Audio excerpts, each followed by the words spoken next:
தாயின் பால் மறந்த குழந்தையை போல நான் என் ஆத்துமாவை அடக்கி அமர பண்ணினேன். தாய் பால் மறந்த குழந்தை போல என் ஆத்துமாவை நான் அடக்கி அமர பண்ணினேன்.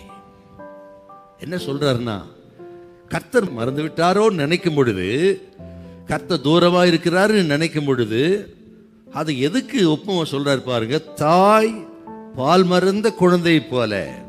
ஒரு தாய் பால் மறக்க பண்ணுகிறாள் என்றால் அந்த குழந்தையின் நன்மைக்காகத்தான், அந்த குழந்தையின் வளர்ச்சிக்காகத்தான், முதிர்ச்சிக்காகத்தான்.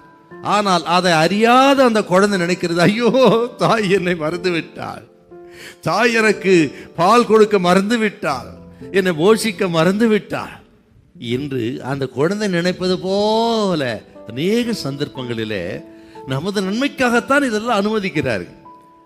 நம்முடைய முதிர்ச்சிக்காக, நம்மை பக்குவப்படுத்துவதற்காக, இன்னும் விசுவாசத்தில் வளர்வதற்காக, இன்னும் அவர் உறுதியாய் பற்றி கொள்வதற்காகத்தான் அநேக தரம் சில சிக்ஷைகள், சோதனைகள், சில நெருக்கங்கள். ஆக ஜெபம் கேட்கப்படா சொன்ன எதுக்கு? முதிர்ச்சி அடைய, பக்குவப்பட, இன்னும் பெரிய ஆசீர்வாதத்தை பெற்றுக்கொள்வதற்கு கர்த்தர் தாமதிக்கிறார்.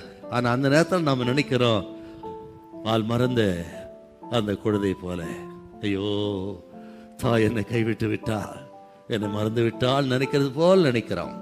இன்னைக்கு ஆண்டவர் சொல்லுகிறார், நமது நன்மைக்காகவே கர்த்தர் எல்லாவற்றையும் செய்கிறார். பல வருஷம், பல மாசம், பல இடங்களுக்கு அலைந்து தெரிந்திருக்கலாம். இன்னைக்கு கர்த்தர் சொல்றார், நீ இனி அலைந்து தெரிவதில்லை, உன்னை நான் மறக்கவில்லை, நீ பயப்படாத.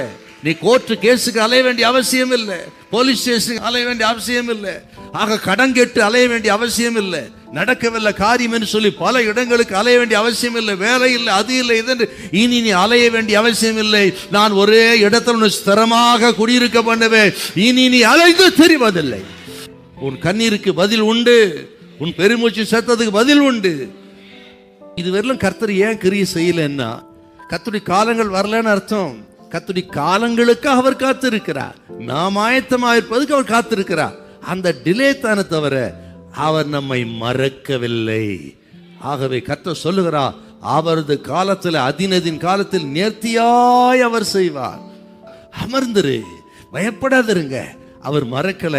அந்த காலம் வரும் பொழுது செயல்பட துவங்குவார். அதை தடுத்து நிறுத்த யாருக்கும் அதிகாரம் இல்லை. ஹல்லேலூயா, ஹல்லேலூயா.